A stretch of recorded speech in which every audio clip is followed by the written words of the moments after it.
समाचार यूपी 24, हर खबर पर पहली नज़र।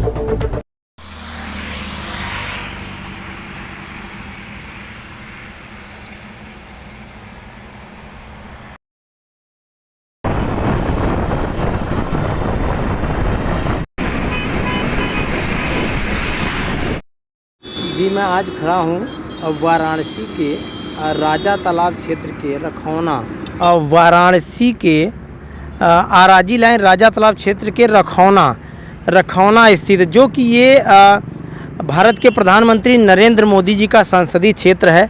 ये देखिए, मैं इस नए पुल पे खड़ा हूँ। मैं दिखाना चाहूँगा, कैमरामैन से कहूँगा दिखाइए।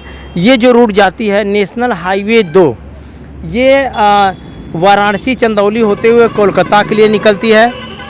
एक पिछली बार जब भाजपा की सरकार आई हुई थी, जो भारत के प्रधानमंत्री अटल बिहारी वाजपेयी थे, उनके द्वारा इस सड़क का निर्माण किया गया था, इसकी चौड़ीकरण की गई थी। ये मैं दिखाना चाहूँगा, यही रिंग रोड जा रही है जो रखौना से निकल करके, और ये जा रही है आपका हरहुआ से आप बाबतपुर एयरपोर्ट और जौनपुर के लिए भी जा सकते हैं। इसके बाद हरहुआ के आगे निकलेंगे आप पांडेपुर आजमगढ़ होते हुए ये रोड निकल जाती है। आजमगढ़ से और आगे चली जाती है गोरखपुर गाजीपुर के लिए। इसके बाद फिर इसके और आगे जाएंगे जब, तो चिरई गांव ब्लॉक में जाके ये मिल रहा है फ़िलहाल में, और वहीं से ये रोड निकल जाती है गाजीपुर, बलिया, देवरिया होते हुए बिहार के लिए। वहीं से गोरखपुर के लिए भी चली जाती है ये रोड। और मैं दिखाना चाहूँगा इस रोड को, ये आप देखना चाहेंगे पश्चिमी छोर, ये देखिए ये रोड निकल रही है नेशनल हाईवे 2 के नाम से कही जाती है। ये आपका सीधे निकलेगी इलाहाबाद, प्रयाग इलाहाबाद होते हुए लखनऊ दिल्ली तक चली जाती है। अब एक थोड़ा सा इसलिए मैंने आज आपको दिखाना चाह रहा हूँ कि ये जो रिंग रोड निकल रही है, ये तो कई ज़िलों को जोड़ती है। फ़िलहाल में इधर ये क्या हो रहा है, क्षेत्रीय लोगों का ये कहना है कि अगर ये रिंग रोड यहीं जा कर के और ये घूम करके ये इलाहाबाद वाले प्रयागराज वाले रोड में मिल जाती है, जिसमें ये रहता कि अगर ये रोड सूत्रों के हवाले से कुछ लोगों का ये भी कहना कि अगर ये सीधे रोड चली जाती तो इसमें ये अच्छा रहता। यहाँ से सीधे अगर खैरा पाहों होते हुए गंगा उस पार से और निकल जाती मिर्ज़ापुर होते हुए मध्य प्रदेश के लिए, तो बहुत अच्छी बात रहती। क्योंकि जो भारी वाहन है उसके लिए एक समस्या खड़ी हो गई है। क्योंकि पहले क्या था कि पहले यहाँ से औराई जा कर के, जो ये इलाहाबाद रूट है, प्रयागराज रूट है, वहाँ से यहाँ से करीब 30-35 किलोमीटर दूर जा कर के फिर औराई से मिर्ज़ापुर होते हुए लोग मध्य प्रदेश के लिए निकल जाते थे। लेकिन वहाँ पे जो लगभग 100 वर्ष पुराना पुल हो चुका है, शास्त्रीय ब्रिज जिसको बोलते हैं, वो एक तरीके से जर्जर हो चुका है, इसलिए भारी वाहन को रोक दिया गया है। अब समस्या ये है कि इस गंगा उस पार जाने के लिए लगभग 4 पुल है। जैसे एक शास्त्रीय पुल, वो भी जर्जर हो चुका है, उस पर भी बड़ी वाहनों का रोक लगा दिया गया है। दूसरा पुल है ये कछवा रोड से होकर कछवा बाज़ार होते हुए भटौली का पुल जो है, वो भी एक कमज़ोर ही पुल पिछली सपा के सरकार में बनाई गई थी, जिस पे कि भारी वाहन का भी रोक है। इसके बाद आप आगे चले आइए, चुनार का पुल है, उस पे भी भारी वाहन कभी कभार निकलते हैं, नहीं तो उस पे भी एक तरीके से रोक है। अब बचा विश्व सुंदरी पुल जिसको बोलते हैं गंगा पुल। अगर किसी को मिर्ज़ापुर जाना है बड़ी वाहन लेकर के, तो या तो फिर ये टिंगरा मोड़ होते हुए घूम करके आए कम से कम 60 से 70 किलोमीटर, या तो फिर प्रयागराज का रोड पकड़े इलाहाबाद और वो नैनी हो करके फिर मिर्ज़ापुर आए। तो इसीलिए इन लोगों का ये कहना है, थोड़ा क्षेत्रीय लोगों का भी, कि अगर इसी तरीके से सीधी रोड निकल जाती गंगा उस पार जाने के लिए, तो किसी भी ज़िला जैसे गोरखपुर, बलिया, देवरिया, गाजीपुर, जौनपुर, वाराणसी से जो लोग जाते हैं बड़ी वाहन लेकर के, वो सीधे इसी खैरा पाहों के बीच से अगर रास्ता निकल जाए गंगा उस पार होते हुए, और वो ले जा कर के मिर्ज़ापुर पूर्वी छोर से अगर मिला दिया जाए मध्य प्रदेश वाली रोड में, तो सबसे अच्छी बेहतरीन बात रहती।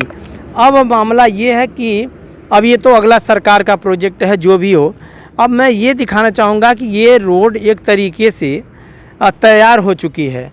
मैं कैमरामैन से कहूँगा आप दिखाइए इधर। यहाँ पे देखिए ये रोड तैयार हो चुकी है, लेकिन संभवतः ये बताया जा रहा है कि शायद 2022 में इसका भी कार्य ख़त्म हो जाएगा और इसको भी चालू कर दिया जाएगा।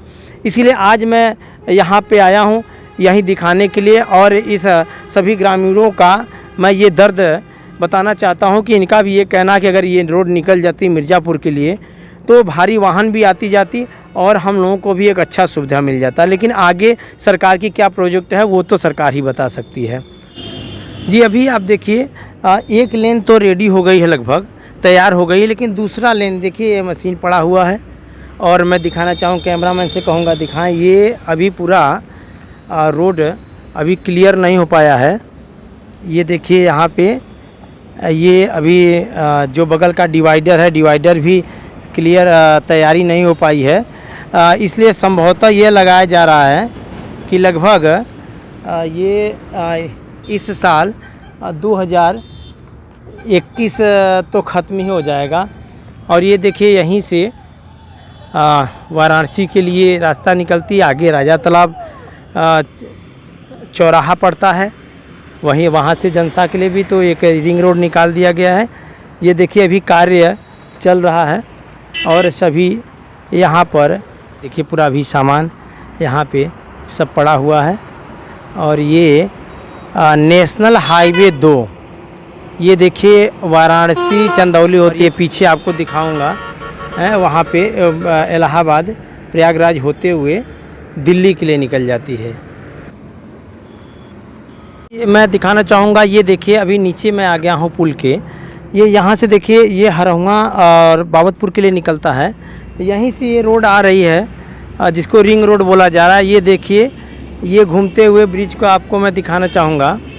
ये इधर से घूमते हुए ये वाराणसी के लिए, और ये ब्रिज जो आएगा पुल आ करके आपको नीचे उतारेगी। ये रोड नीचे उतारने के बाद एक तरफ से आप ये नीचे उतर करके वाराणसी के लिए भी जा सकते हैं और वहीं से इलाहाबाद के लिए भी जा सकते हैं। लेकिन उसमें एक बात ये है कि आगे अगर और पुल बढ़ जाता तो बड़ी अच्छी बात रहती, क्योंकि यहाँ के लोगों का यही कहना है। और ये देखिए अभी कार्य चल रहा है, अभी बगल का डिवाइडर अभी लगाना बाकी है। ये नेशनल हाईवे 2 पे हम लोग खड़े हैं। एक समय में ये जब भारत के प्रधानमंत्री अटल बिहारी वाजपेयी जी हुए थे तो इनके द्वारा ये चौड़ीकरण कराई गई थी, और आज ये फिर जब ये भाजपा की सरकार आई है तो इसमें भी 6 लेन कर दिया गया। और विकास कार्य की बाढ़ तो एक तरीके से काशी में चली रही है, क्योंकि ये भारत के प्रधानमंत्री नरेंद्र मोदी जी का संसदीय क्षेत्र भी है। और इसको मैं दिखाना चाहूँगा, ये देखिए कार्य प्रगति पे है, और धीरे धीरे अभी जो बड़ी गाड़ियाँ किसी तरीके से अगल बगल से हो करके निकल रही हैं वो फिर इस रूट से निकलेंगी, तो उनके लिए भी एक बेहतरीन कार्य रहेगा और उनकी गाड़ी की मेंटेन खर्च कम निकलेगी, पेट्रोल डीजल कम खर्च होगा, क्योंकि आजकल महंगाई भी पेट्रोल डीजल का बढ़ता ही जा रहा है। और इसके बाद ये देखिए बड़ी गाड़ियाँ जो निकल रही हैं वो बगल से निकल के आ रही हैं, लेकिन एक समय जल्द ही आने वाला है।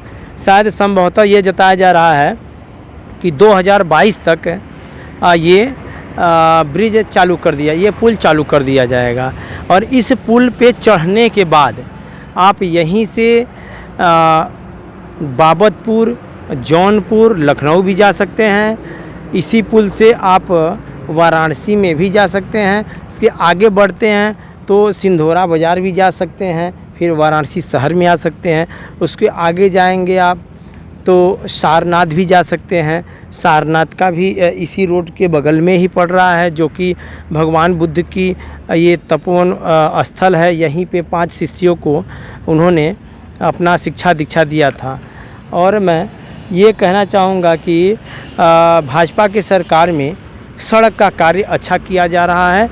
अब आगे देखना यह है कि जो क्षेत्रीय लोग एक उम्मीद लगा के बैठे हैं कि अगर ये रूट आगे निकल जाती है तो गंगा उस पार मिर्ज़ापुर या मध्य प्रदेश जाने के लिए एक बहुत ही अच्छी और सराहनीय कार्य रहेगी, क्योंकि ये 4 पुल बने तो हैं लेकिन कोई काम के नहीं है, क्योंकि बड़ी वाहन के लिए जब रोक कर दिया गया है तो वाहनों को ले जाने के लिए उस पार काफ़ी दिक्कतों का सामना करना पड़ता है। इधर टेंगरा मोड़ से होकर के लोग मिर्ज़ापुर जाते हैं या तो फिर नैनी हो कर के आएँ। बीच में मिर्ज़ापुर का शास्त्री पुल बंद कर दिया गया था, उसकी मरम्मत चल रही है। भटौली पुल ऑलरेडी वैसे ही बंद है बड़ी वाहनों के लिए। एक जो चुनार का पुल है वो भी बहुत ही मजबूत नहीं है, बस सपा के कार्यकाल में इसको बनाया गया था, शिलान्यास किया गया था। जस का तस वैसे ही स्थिति में बनी हुई है, छोटी वाहनों के लिए चालू है। अब बचा ये विश्व सुंदरी पुल, इसी से लोग जाते हैं। इसलिए अगर ग्रामीण व क्षेत्रीय लोगों का एक आग्रह है कि अगर ये पुल किसी तरीके से खैरा पाहों के बीच से होते हुए गंगा उस पार होकर के मिर्ज़ापुर से निकल जाए अगर मध्य प्रदेश वाली रोड पे, तो बहुत ही बेहतरीन कार्य होगा, जिसके लिए सरकार का भी लोग आभार व्यक्त करेंगे। वाराणसी से पंकज उपाध्याय के साथ कैमरामैन प्रदीप सिंह की रिपोर्ट।